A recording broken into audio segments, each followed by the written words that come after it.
आप सभी आकाश गंगा के बारे में पिछले वीडियो से जान गए होंगे। तो आकाश गंगा क्या है? तो ग्रुप ऑफ इनफाइनाइट स्टार यानी कि असंख्य ताराओं के समूह को आकाश गंगा कहते हैं। यानी ब्रह्मांड में असंख्य ताराओं के समूह को आकाश गंगा कहते हैं। ऐसा माना गया है कि पूरे ब्रह्मांड में 100 अरब आकाश गंगा है। और एक आकाश गंगा में कितना तारा है पता है आपको? 100 अरब तारा है। ऐसा कहा गया है, यानी ऐसा कहा जाता है कि एक आकाश गंगा में 100 अरब तारे हैं। और हमारा सोलर सिस्टम जिस आकाश गंगा में है उसका नाम मंदाकिनी है, यानी मिल्की वे है। मिल्की वे यानी मंदाकिनी। और इसका हिंदी में एक अन्य नाम है, क्योंकि हिंदी मीडियम वाला जो है ना, कोई भी चीज का 2 नाम रखता है। इसका एक नाम, हमारी आकाश गंगा मंदाकिनी का एक हिंदी नाम दुग्ध मेखला भी है। तो हमारी आकाश गंगा का शेप कैसा है, यानी उसका आकार कैसा है? तो स्पाइरल है, यानी सर्पिला कार है। हमारी आकाश गंगा का शेप स्पाइरल है। और स्पाइरल का सबसे बेहतरीन एग्जाम्पल आपका स्प्रिंग है। स्प्रिंग को देखते होइएगा।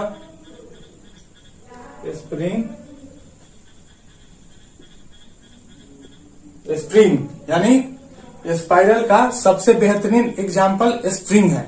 आप स्पाइरल नोटबुक भी यूज करते होंगे। आप सभी में से बहुत के पास स्पाइरल नोटबुक होगा। तो वैसा ही स्पाइरल शेप हमारे आकाश गंगा का भी है। हमारे आकाश गंगा मंदाकिनी में 3 घूर्णनशील भुजाएं हैं, यानी 3 घूर्णनशील भुजाएं हैं। और आकाश गंगा के सबसे केंद्र को, यानी कि जैसे परमाणु में केंद्र को क्या कहते हैं? नाभिक कहते हैं, यानी कि एटम के सेंटर को न्यूक्लियस कहते हैं। इसी प्रकार आकाश गंगा यानी गैलेक्सी के केंद्र को बल्ज कहते हैं। और बल्ज में सबसे ज्यादा तारा होता है। और जहां तारा होता है वहां ब्लैक होल होगा कि नहीं होगा? बताइए। होगा? ब्लैक होल होगा। जहां तारा सबसे ज्यादा रहते हैं वहीं ना ब्लैक होल होंगे। तो उस बल्ज में एक ब्लैक होल पाया जाता है। जो सेंटर है आकाश गंगा का उसको बल्ज कहते हैं। और बल्ज में एक ब्लैक होल पाया जाता है। और बल्ज में जो है पूरे आकाश गंगा में सर्वाधिक तारे कहाँ पाए जाते हैं? तो बल्ज में पाए जाते हैं।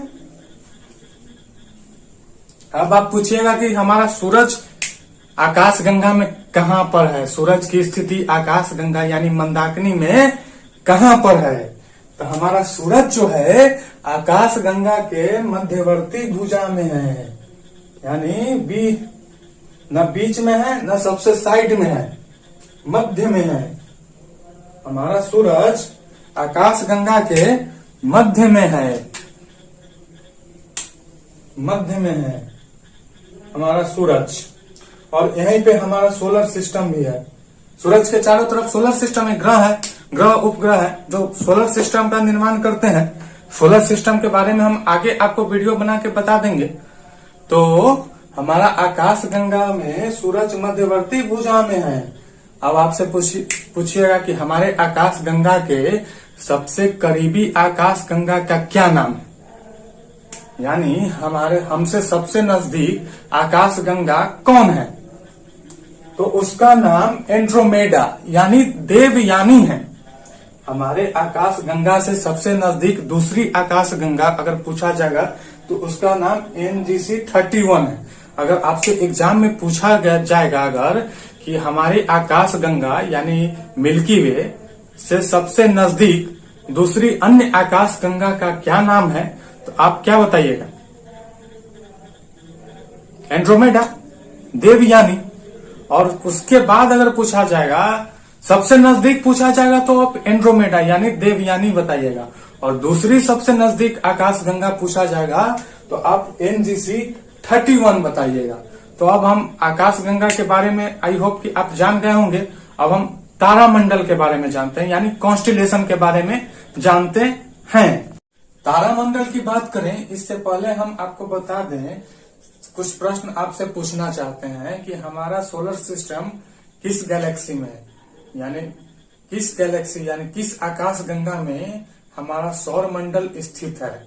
तो आप इसका आंसर क्या दीजिएगा, मंदाकिनी यानी मिल्की वे। और हमारा सूरज जो भी है हमारी आकाश गंगा यानी मंदाकिनी का परिक्रमा करता है, यानी सूरज जो है वो भी मंदाकिनी का परिक्रमा करता है। और जानते हैं सूरज मंदाकिनी का एक चक्कर कितने वर्ष में लगाता है, ये आपको पता है कि हमारा सूरज मंदाकिनी का एक परिक्रमा कितने दिन वर्ष में पूरा करता है। इस सूरज बहुत कोरिया है, बहुत कोरिया सूरज है। एक चक्कर पूरे आकाश गंगा यानी मंदाकिनी के एक चक्कर पूरा करने में 25 करोड़ वर्ष का समय लेता है, जिसे हम लोग कॉस्मिक ईयर कहते हैं, यानी ब्रह्मांड वर्ष कहते हैं। तो एक कॉस्मिक ईयर बराबर एक कॉस्मिक ईयर 25 करोड़ वर्ष यानी 25 करोड़ ईयर को हम लोग एक कॉस्मिक ईयर कहते हैं। हमारा सूरज एक चक्कर मंदाकिनी का 25 करोड़ वर्ष में लगाता है, जिसे हम लोग क्या कहते हैं, कॉस्मिक ईयर कहते हैं, यानी ब्रह्मांड वर्ष कहते हैं। अब हमसे सबसे नजदीक आकाशगंगा यानी सबसे करीब आकाशगंगा का नाम क्या है, तो एंड्रोमेडा यानी देवयानी। हमसे सबसे करीबी आकाशगंगा एंड्रोमेडा यानी देवयानी है। और दूसरा सबसे करीब आकाशगंगा NGC 31 यानी NGC 31 सबसे सेकेंड दूसरा सबसे करीबी आकाशगंगा NGC 31 है। और सबसे नजदीक आकाशगंगा यानी गैलेक्सी एंड्रोमेडा है, यानी देवयानी। एंड्रोमेडा यानी देवयानी है। तो अब जानते हैं तारामंडल के बारे में, यानी कॉन्स्टिलेशन के बारे में। ये हमारा सन यानी सूरज है। इसके बाद ग्रह और उपग्रह मिलकर सोलर सिस्टम, सन और ग्रह और उपग्रह मिलकर सोलर सिस्टम का निर्माण करते हैं। ये सोलर सिस्टम हो गया, ये हमारा सूरज हो गया बीच में, आई सोलर सिस्टम हो गया। तो सोलर सिस्टम के बारे में हम आपको आगे बताएंगे। तो अब सोलर सिस्टम के बाद तारा के एक व्यवस्थित क्रम समूह को हम लोग नक्षत्र मंडल कहते हैं, यानी नक्षत्र एस्टरिज्म कहते हैं, नक्षत्र कहते हैं। यानी कि सोलर सिस्टम के बाद तारा के व्यवस्थित समूह को नक्षत्र कहते हैं, यानी एस्टरिज्म कहते हैं। नक्षत्रों की कुल संख्या 27 है, यानी 27 नक्षत्र हैं। जिससे नक्षत्र से क्वेश्चन रेलवे में आते हैं। पिछले बार भी 2016 के NTPC एग्जाम में पूछा गया था कि कुल कितने नक्षत्र हैं, तो आप 27 लिखिएगा। इनमें हस्त, मघा, चित्रा, अश्लेषा इत्यादि प्रमुख हैं। लेकिन भारत में सनातन परंपरा है, तब भारत के मानसियों ने एक अन्य 28वें नक्षत्र की भी परिकल्पना की है, यानी जिक्र किया है अपने ग्रंथ में। अभिजित नामक एक नक्षत्र की परिकल्पना की है। तो 28वां नक्षत्र हो गया आपका 28वां अभिजित नक्षत्र, 28वां नक्षत्र अभिजित नक्षत्र। अब नक्षत्र समझ गए। अब कॉन्स्टिलेशन तारामंडल के बारे में जानते हैं। आप में से बहुत से लोग प्लेनेटोरियम तारामंडल जरूर गए होंगे, तो आप वहां देखते होइएगा। अगर नहीं गए हैं तो जाइएगा, जरूर देख लीजिएगा। जो आप सिनेपोलिस या कोनो फिल्म हॉल में जाके सिनेमा देखते हैं, उससे अच्छा प्लेनेटोरियम में जाके आप ब्रह्मांड के बारे में जान लीजिए, तो वो आपके लिए ज्यादा लाभदायक होगी फिल्मों के अपेक्षा। फिल्म भी देखिए, लेकिन ये सब के बारे में भी जानकारी रखना आपके लिए आवश्यक है, तभी आप कोई चीज कर सकते हैं। तो नक्षत्र के बाद तारा के एक व्यवस्थित क्रम को, समूह को कॉन्स्टिलेशन यानी तारामंडल कहते हैं। ये हमारा सूरज, उसके बाद पृथ्वी, ग्रह और उपग्रह मिलकर सोलर सिस्टम का निर्माण करते हैं। सोलर सिस्टम के बाद हमारा एस्टरिज्म यानी नक्षत्र, और नक्षत्र के बाद तारा के व्यवस्थित समूह को नक्षत्र कॉन्स्टिलेशन, व्यवस्थित नक्षत्र मंडल नहीं, कॉन्स्टिलेशन यानी तारामंडल कहते हैं। नक्षत्र तो सोलर सिस्टम के तुरंत बाद हो गया, और सोलर सिस्टम से जो दूसरा नंबर पर है यानी सोलर सिस्टम, उसके बाद पहला नंबर पर नक्षत्र, उसके बाद दूसरा नंबर पर जो तारा का व्यवस्थित गोला है यानी समूह है, उसको कॉन्स्टिलेशन यानी तारामंडल कहते हैं। और तारामंडल की कुल संख्या वर्तमान में 89 है, यानी तारामंडल की कुल संख्या वर्तमान में 89 है। तो आपसे एक प्रश्न पूछते हैं, उसका एग्जाम से कोई लेना देना नहीं है, लौकिकता यानी बोलचाल के भाषा में आपसे अगर हम पूछें कि आपके जीवन पर सबसे ज्यादा असर कौन डालता है, नक्षत्र डालता है कि तारामंडल डालता है, कौन डालता है, नक्षत्र की तारामंडल? बहुत से लोग सुनते होंगे, कोई कोई बुजुर्ग आदमी कभी कोई गलती करते हैं तो किसी को बोल देते हैं, अरे कोने नक्षत्र में पैदा, अरे कौन नक्षत्र में तोहर जन्म भेलौ, कोने नक्षत्र में पैदा होल छे तू। जे कृष्ण भगवान के बारे में आप सुने होंगे कि गोपी साहब बहुत मंडराती रहती है, कृष्ण भगवान पे मंडराती थी, तो वो वृषभान नक्षत्र में पैदा हुए थे। वृषभान दुलारे, कृष्ण भगवान का एक नाम है वृषभान दुलारे, तो हम आगे बता देंगे आप लोगों को। तो हमारे जीवन पर सबसे ज्यादा नक्षत्र प्रभाव डालता है, इसलिए एस्ट्रोलॉजी में यानी ज्योतिष विज्ञान में नक्षत्रों को काफी ज्यादा महत्वपूर्ण माना गया है। तो ज्योतिष सब खाली नक्षत्र और ग्रह के बारे में पढ़कर ही ज्योतिष बन जाता है। तो हम आपको ज्योतिष भी बता देंगे, लेकिन कुछ एक वीडियो अलग से ज्योतिष का बना के आपको बता देंगे कि कौन ग्रह को, कोनो लड़का पर लड़की सब इस तरह चिपकती है जैसे कि फूलों पर मधुमक्खी। कोनो को देखते हुए कि लड़की सब बड़ी जल्दी फंस जाती है, तो उसका विनस ग्रह यानी शुक्र ग्रह के कारण लड़की सब फंस जाती है बहुत जल्दी, यानी लड़की सब पट जाती है। तो जिसका शुक्र ग्रह मजबूत होता है उसको लड़की सब जल्दी पसंद कर देती है, यानी कहती है वो oh my God he is my life partner, sorry he is my lover. Life partner तो बहुत आगे की चीज है कि नहीं। तो 89 तारा मंडल है। अब आपको तारा से संबंधित कुछ बात बता देते हैं। आप आइए पढ़ाई पे, अब हो गया हंसी मजाक बहुत हो गया, अब तारा से संबंधित कुछ बात बता देते हैं। तो आपसे अगर एग्जाम में पूछा जाएगा सबसे चमकीला तारा, brightest star in the universe, तो उसका नाम है साइरस।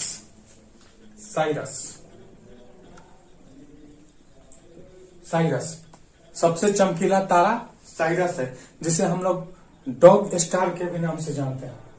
डॉग स्टार के भी नाम से जानते हैं। अब अर्सा मेजर, आप पोल ऋषि यानी ध्रुव तारा के बारे में सुने होइएगा, सप्तऋषि के बारे में भी सुने होइएगा। तो सप्तऋषि भी दो प्रकार के होते हैं, बृहद सप्तऋषि और लघु सप्तऋषि, यानी अर्सा मेजर और उर्सा माइनर। उसे अर्सा मेजर को हम लोग बिग बियर और उर्सा माइनर को हम लोग स्मॉल बियर के नाम से जानते हैं। तो हम आगे बताते हैं इसी वीडियो में, आप लोग वीडियो को पूरा देखिएगा।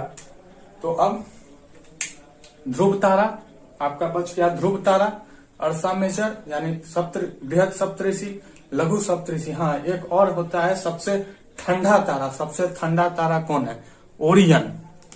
ओरियन को हम देखने में शिकारी की तरह दिखाई देता है, इस कारण हम लोग उसे हंटर स्टार के नाम से जानते हैं। यानी कि सबसे ठंडा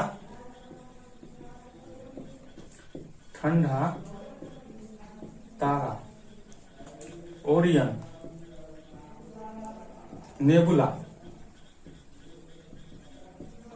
इसी को हम लोग हंटर स्टार के नाम से भी जानते हैं। यानी सबसे ठंडा तारा ओरियन नेबुला, जिसे हम लोग हंटर स्टार के भी नाम से जानते हैं। इसे देखने में इसकी आकृति इस प्रकार लगती है जैसे शिकारी हाथ में धनुष बांध लिए खड़ा। तो ओरियन नेबुला जो है को हम लोग हंटर स्टार के नाम से भी जानते हैं, और यह सबसे ठंडा तारा है। सबसे चमकीला तारा साइरस यानी डॉग स्टार है। तो अब जानते हैं अर्सा मेजर यानी सप्तऋषि और ध्रुव तारा के बारे में। ध्रुव तारा के बारे में आप सभी जानते होंगे। पहले यात्रा अगर दिशा के निर्धारण के लिए ध्रुव तारा का ही सहारा लिया जाता था। तो ध्रुव तारा जो है हमेशा उत्तर की ओर चमकता है, उत्तर की ओर चमकता है, यानी कि ध्रुव तारा का डायरेक्शन हमेशा नॉर्थ की ओर होता है, towards north. Polaris is always shine in towards north direction from the earth, यानी कि ध्रुव तारा पृथ्वी के हमेशा उत्तर में ही दिखाई देता है, यानी चमकता है।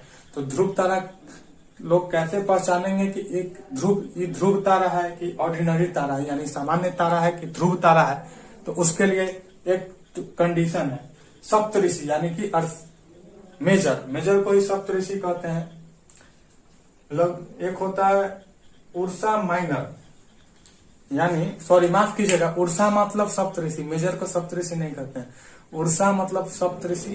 एक होता है उर्सा माइनर यानी लघु सप्तऋषि। इनमें ताराओं की संख्या तो 7 ही होती है, दोनों में बृहद सप्तऋषि, उर्सा मेजर और लघु सप्तऋषि, यानी उर्सा मेजर और उर्सा माइनर में ताराओं की संख्या तो 7 ही होती है, लेकिन जो उर्सा मेजर है उनमें तारा का साइज बड़ा होता है। आप इस फिगर में आपको क्लियर हो गया है, ये सब देख रहे हैं आप, बड़ा बड़ा तारा है उर्सा मेजर यानी बृहद सप्तऋषि है, और ये इसमें ताराओं की आकार छोटा छोटा है, इसलिए यह लघु सप्तऋषि है।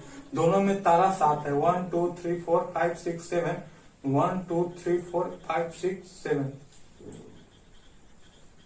सॉरी एक तारा ज्यादा हो गया। हाँ 1 2 3 4 5 6 7 दोनों में 7 तारा है, लेकिन जो उर्सा माइनर है यानी लघु सप्तऋषि है उनमें तारा का आकार छोटा है, यानी साइज छोटा है, जबकि उर्सा मेजर यानी बृहद सप्तऋषि में तारा का आकार बड़ा है। तब आप पूछिएगा कि ध्रुव तारा का डायरेक्शन कहाँ है, तो आप एक चीज बताइए, आप हाथी के आगे चलिएगा कि पीछे चलिए? हाथी के आगे दौड़िएगा कि पीछे दौड़िएगा? हाथी के आगे नहीं ना दौड़िएगा। तो जो बृहद सप्तऋषि है तो पोलरिस यानी ध्रुव तारा हमेशा ये बृहद सप्तऋषि के पीछे होता है और लघु सप्तऋषि के ठीक सामने होता है, यानी कि बृहद सप्तऋषि के ठीक पीछे पोलरिस होता है, जबकि लघु सप्तऋषि के ठीक सामने पोलरिस यानी ध्रुव तारा होता है। इंग्लिश में हम लोग ध्रुव तारा को पोलरिस कहते हैं। यहाँ पे आप देख सकते हैं ध्रुव तारा का स्थिति जो लघु सप्तऋषि के ठीक सामने है, यानी कि हाथी के छोटा बच्चा के तो आप आगे रहना पसंद करें, लेकिन जब बड़ा हाथी रहेगा तो उसके पीछे न रहिएगा। तो आप समझने के लिए समझ जाइए कि बृहद सप्तऋषि के ठीक पीछे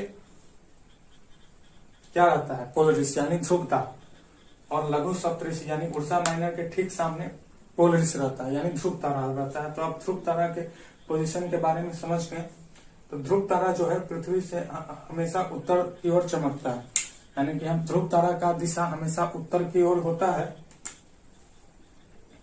ध्रुव तारा का हम उत्तर की ओर हमेशा चमकता है। और सप्तऋषि का नामकरण भारत के प्राचीन ऋषियों के नाम पे किया गया है। अत्रि, मुनि, ये सबसे एग्जाम में क्वेश्चन नहीं आते हैं, तो इसलिए मैं आप लोग को नहीं बता रहा हूँ। सिर्फ एग्जाम में उर्सा मेजर उर्सा माइनर से प्रश्न आएंगे कि उर्सा मेजर और उर्सा माइनर क्या है, तो एक तारा मंडल का नाम है। दोनों में ताराओं की संख्या 7 है यानी 7 है, लेकिन उर्सा मेजर जो है उसमें तारा का आकार बड़ा है, जबकि उर्सा माइनर में तारा का आकार छोटा है, लेकिन दोनों में 7 तारा है। और उर्सा माइनर के ठीक सामने पोलरिस यानी ध्रुव तारा चमकता है, जबकि उर्सा मेजर के ठीक पीछे ध्रुव तारा की स्थिति है। तो आई होप कि आप गैलेक्सी और Ursa Major Ursa Minor constellation के बारे में समझ गए होंगे। मिलते हैं नेक्स्ट वीडियो में, तब तक के लिए जय हिंद।